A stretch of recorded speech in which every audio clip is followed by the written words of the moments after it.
নমস্কার বন্ধুরা, সোমার রান্নাঘরে সবাইকে স্বাগত। আজকে আমি দারুণ মজার একটা রেসিপি শেয়ার করব, সম্পূর্ণ নিরামিষ। নিরামিষ দিনে অথবা যে কোনো দিনে, দুপুরে কিংবা রাতে, যে কোনো সময় তৈরি করে নিলে আর চিন্তাই করতে হবে না। এই একটাই পদ তৈরি করে নিলে আর কিছুই রান্না করতে হবে না। এই নিরামিষ রেসিপিটা রান্না করা যেমন সহজ, খেতেও সেরকমই সুস্বাদু। ঘরে থাকা অল্প উপকরণে তৈরি হবে। তো চলুন আর দেরি না করে রেসিপিটা দেখে নেওয়া যাক। এই নিরামিষ রেসিপিটা করার জন্য দেখুন আমি এখানে নিয়েছি 500 গ্রাম বাসমতি চাল। আপনারা চাইলে ঘরে যে সবসময় ভাত খাওয়া হয় সেই চাল দিয়েও তৈরি করতে পারেন, কোনো রকম অসুবিধা হবে না। আর এখানে নিয়েছি হাফ কাপ ছোলার ডাল। ডালটাকে আমি 5 ঘন্টা আগে ভিজিয়ে রেখেছি, 2-3 বার জল পাল্টে। আর এদিকে নিয়েছি সয়াবিন 100 গ্রাম পরিমাণ। এখানে আমি ছোটো দানার সয়াবিনটা নিয়েছি, আপনারা চাইলে বড় দানারটাও নিতে পারেন, তাতে কোনো রকম অসুবিধা হবে না। আর সয়াবিন না দিতে চাইলে এখানে আপনারা পনিরও যোগ করতে পারবেন। সয়াবিনটাকে দেখুন আমি গরম জলে ভিজিয়ে রেখেছি 10 মিনিট আগে। 10 মিনিট পর ফিরে আসলাম, গ্যাস অন করে কড়াই বসিয়ে দিয়ে দিয়েছি 3 টেবিল চামচ পরিমাণ সাদা তেল। তেল গরম হয়ে যাওয়ার পর দিয়ে দিলাম হাফ চা চামচ সাদা জিরে, গোটা গরম মশলা। গরম মশলার মধ্যে রয়েছে দারচিনি, এলাচ, লবঙ্গ, জয়িত্রী। কয়েক সেকেন্ডের জন্য ভেজে নেব লো ফ্লেমে। যখন ফোড়নের সুন্দর একটা গন্ধ বের হবে, দিয়ে দিলাম আদা আর কাঁচা লঙ্কার পেস্ট। এখানে 1 ইঞ্চি আদা আর 3টে কাঁচা লঙ্কা আমি এভাবে একটু দানা দানা করে পেস্ট করে নিয়েছি, দিয়ে দিলাম। এখানে একটা কথা বলে রাখি, যারা পেঁয়াজ রসুন খেতে পছন্দ করেন তারা এই সময় আদা রসুনটাকে না দিয়ে কুচনো পেঁয়াজ দিয়ে পেঁয়াজটাকে লালচে করে ভেজে নেবেন, তারপর আদা রসুনটাকে দিয়ে ভেজে নিতে হবে। আমার আদাটা ভাজা হয়ে গেছে। এই সময় আমি যোগ করলাম টমেটো কুচি। এখানে আমি একটা টমেটো কুচনো যোগ করেছি। এবার টমেটোটাকেও একটু ভাজা ভাজা করে নেব। আর আদার সাথে 5 থেকে 6 কোয়া রসুনও দিয়ে দেবেন, এতে করে যারা পেঁয়াজ রসুন দিয়ে খেতে ভালোবাসেন তাদের খুব ভালো লাগবে। টমেটোটাকে ভেজে নেওয়ার পর এখানে আমি যোগ করে দিচ্ছি গুঁড়ো মশলা, হাফ চা চামচ হলুদ গুঁড়ো, 1 চা চামচ ধনের গুঁড়ো, 1 চা চামচ দিয়ে দিলাম জিরের গুঁড়ো, 1 চা চামচ দিয়ে দিচ্ছি লাল লঙ্কার গুঁড়ো। ঝালটা আপনারা নিজেদের পরিমাণ বুঝে দেবেন। দিয়ে দিচ্ছি হাফ চা চামচ কাশ্মীরি লাল লঙ্কার গুঁড়ো। এটা সম্পূর্ণই অপশনাল, আপনারা চাইলে নাও দিতে পারেন। এবার মশলাটাকে প্রথমে 1 মিনিট মতো লো ফ্লেমে এভাবে একটু ভেজে নেব, এতে মশলাটা খুব সুন্দর ভাজা ভাজা একটা গন্ধ হবে। তারপর এখানে যোগ করে দিচ্ছি ভেজানো ছোলার ডাল।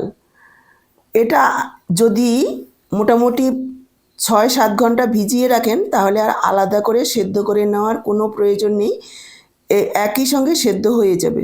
এই ডালটা তো খুব একটা গলবে না, একটু গোটা থাকবে। এবার ডালটাকে মশলার সাথে 4 থেকে 5 মিনিট সময় নিয়ে কষিয়ে নেব। নাড়াচাড়া করে একটু ঢেকে দিচ্ছি, ঢাকা দিয়ে কষাবো, তাহলে ডালটা একটু নরমও হয়ে যাবে। মশলাটা ঢেকে দিলাম। এই সময় দেখুন ভেজানো সয়াবিনটা এভাবে একটু চিপড়ে তুলব, যাতে সয়াবিনের থেকে জলটা সম্পূর্ণভাবে বেরিয়ে যায়। দর্শক বন্ধুরা, এখানে একটা কথা মনে করিয়ে দিচ্ছি, আমার আজকের রান্নাটা দেখে কেমন লাগলো কমেন্ট বক্সে জানাতে ভুলবেন না। ভালো লাগলে অবশ্যই একটা লাইক করে শেয়ার করে দেবেন। আর আমার থেকে এইরকমই নিত্য নতুন রেসিপির আপডেট পেতে চ্যানেলটাকে সাবস্ক্রাইব করে সাথেই থাকবেন। বেল বাটনটা অল করে দিলে আমার দেওয়া যে কোনো রেসিপির আপডেট সবার আগে আপনাদের কাছে পৌঁছে যাবে। ফেসবুক থেকে ভিডিওটা দেখে থাকলে সোমার রান্নাঘর পেজটাকে ফলো করার অনুরোধ রইল।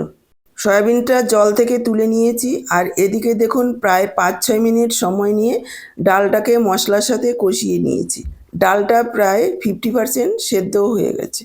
এবার আমি যোগ করে দেব ভিজিয়ে রাখা সয়াবিন। সয়াবিনটাকেও মশলার সাথে আরও 2-3 মিনিট কষিয়ে নেব। একটু নাড়াচাড়া করে মিশিয়ে নিয়ে এখানে আমি যোগ করে দিচ্ছি পরিমাণ মতো লবণ। নাড়াচাড়া করে নিয়ে আবারও একটু ঢেকে দিচ্ছি। এইভাবে বারবার ঢেকে ঢেকে রান্নাটা করলে ডালটাও খুব তাড়াতাড়ি সেদ্ধ হবে আর রান্নাটাও তাড়াতাড়ি হবে। দেখুন ঢাকা দিয়ে আরও 2-3 মিনিট কষিয়ে রান্না করে নিয়েছি। দেখে বুঝতে পারছেন মশলাটাও খুব সুন্দরভাবে ভাজা ভাজা হয়েছে, নিচে লেগে যাচ্ছে। এবার আমি দিয়ে দেব চাল। চালটাকে জল থেকে ছেঁকে এভাবে একটু ছড়িয়ে ছড়িয়ে দেব, যাতে করে মেশাতে সুবিধা হয়। যেহেতু বাসমতি চাল খুব বেশি নাড়াচাড়া করলে ভেঙে যেতে পারে। চালটাও মোটামুটি 30 মিনিট থেকে 1 ঘন্টা ভিজিয়ে রাখবেন, তাহলে চালটা ভাঙার সম্ভাবনা কম থাকবে। আর এই ছোলার ডালের পোলাওটাও একেবারে ঝরঝরে হবে। এবার চালটাকেও সব কিছুর সঙ্গে একটু ভাজা ভাজা করে নেব, মোটামুটি আরও 4-5 মিনিট হালকা হাতে এইভাবে একটু নাড়াচাড়া করে নেব। যত ভালোভাবে ভাজা হবে ততই কিন্তু পোলাওর টেস্টটা ভালো আসবে আর পোলাওটাও ঝরঝরে হবে। তবে একটু আস্তে আস্তে নাড়াচাড়া করতে হবে, খুব বেশি তাড়াহুড়ো করলে ভাতগুলো ভেঙে যেতে পারে। দেখুন, প্রায় 5-6 মিনিট সময় নিয়ে চালগুলোকে সব কিছুর সঙ্গে ভেজে নিয়েছি। এবার আমি যোগ করে দেব জল। জলের পরিমাণ এখানে আমার 500 গ্রাম চাল আর আছে 1/2 কাপ ডাল আর সয়াবিন রয়েছে। 500 গ্রাম আমি গ্লাস মেপে চালটা নিয়েছি। যে গ্লাসে 2 গ্লাস চাল নিয়েছি সেই গ্লাসে আমি 4 গ্লাস জল দিয়েছি, আর সঙ্গে 1 গ্লাস জল বেশি দিয়েছি, মানে মোটামুটি 5 গ্লাস জল দিয়েছি। যেহেতু ছোলার ডাল আর সয়াবিন রয়েছে, অনেকটাই জল টেনে নেবে। এখানে আমি যোগ করে দিলাম স্বাদ অনুযায়ী লবণ আর 1 চা চামচ চিনি। আরও একবার মিশিয়ে নেব। জলটা অবশ্যই ফুটন্ত গরম জল যোগ করবেন, এতে করে রান্নাটাও তাড়াতাড়ি হবে আর স্বাদটাও ভালো হবে। মিশিয়ে নিয়ে ঢেকে দিলাম। প্রথমে 10 মিনিট এইভাবে হাই ফ্লেমে রান্না করে নেব। 10 মিনিট পর দেখুন ঢাকাটা তুলছি, প্রায় 80% জল শুকিয়ে গেছে। এই সময় হালকা হাতে একটু নাড়াচাড়া করে মিশিয়ে নেব উপর নিচটা। দেখুন ভাতটাও অনেকটা লম্বা হয়ে গেছে।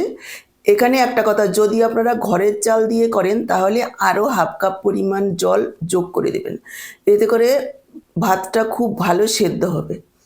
হালকা হাতে মিশিয়ে নেওয়ার পর ঢাকা দিয়ে আরও 5 মিনিট একেবারে লো ফ্লেমে রান্না করে নেব। দেখুন আরও 5 মিনিট লো ফ্লেমে রান্না করে নিয়েছি। জল ভালোভাবে শুকিয়ে গেছে, অথচ পোলাওটা একটু ভিজে ভিজে ভাব রয়েছে। চাল ডাল প্রায় 95% সেদ্ধ হয়ে গেছে।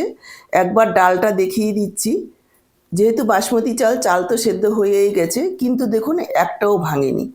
এই জন্যই চালটা একটু ভিজিয়ে রাখবেন, তাহলে আর ভাঙবে না। ডালগুলো এইভাবে গোটা গোটা থাকবে, অথচ গলবে না। এবার আমি যোগ করে দিচ্ছি 1/2 চা চামচ গরম মশলার গুঁড়ো। এই গরম মশলার মধ্যে রয়েছে দারচিনি, এলাচ, লবঙ্গ, জয়িত্রী, একটু সামান্য জায়ফল, শুকনো ভেজে এ গুঁড়ো করে নিয়েছি। সেখান থেকে আমি 1/2 চা চামচ দিয়ে দিলাম। আর দিয়ে দিচ্ছি 2 চা চামচ ঘি। ঘিয়ের পরিমাণটা চাইলে আপনারা আরেকটু বাড়িয়েও দিতে পারেন বা কমিয়েও দিতে পারেন। পুরো রান্নাটাও চাইলে ঘিতেও করতে পারেন।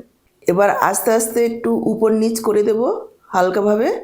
তারপর গ্যাসটাকে অফ করে ঢেকে রেখে দেব 10 মিনিট, যাতে ঘি গরম মশলার গন্ধটা ভালোভাবে মিশে যায় আর যে জলজলে ভাবটা রয়েছে সেটাও শুকিয়ে যায়। 10 মিনিট পর দেখুন ঢাকাটা তুলছি, কতটা সুন্দর ঝরঝরে হয়েছে আর সেদ্ধও হয়েছে খুব ভালো, একটাও ভাতও ভাঙেনি। তৈরি হয়ে গেল আমাদের ছোলার ডাল দিয়ে সম্পূর্ণ নিরামিষ পোলাও। আপনারা চাইলে এভাবে শুধুও খেতে পারেন, আবার চাইলে এর সঙ্গে আলুর দম অথবা যে কোনো নিরামিষ রেসিপি তৈরি করে নিয়েও খেতে পারেন। আমি এবার সার্ভ করে দেব। আর যারা আমিষের দিনে করছেন তারা চাইলে এর সঙ্গে ইলিশ মাছ ভাজাও খেতে পারেন। তাহলে আজকের ভিডিওটা দেখে কেমন লাগলো কমেন্ট বক্সে জানাতে ভুলবেন না। ভালো লাগলে লাইক, শেয়ার আর সাবস্ক্রাইব করে সাথেই থাকবেন। আজকে এই পর্যন্ত, আবার হাজির হয়ে যাব এইরকমই দারুণ টেস্টি কোনো রেসিপির সাথে। সবাই ভালো থাকুন, সুস্থ থাকুন। আপনাদের সবাই সুস্থতা কামনা করে এখানেই শেষ করছি। পুরো ভিডিওটা দেখার জন্য অসংখ্য অসংখ্য ধন্যবাদ।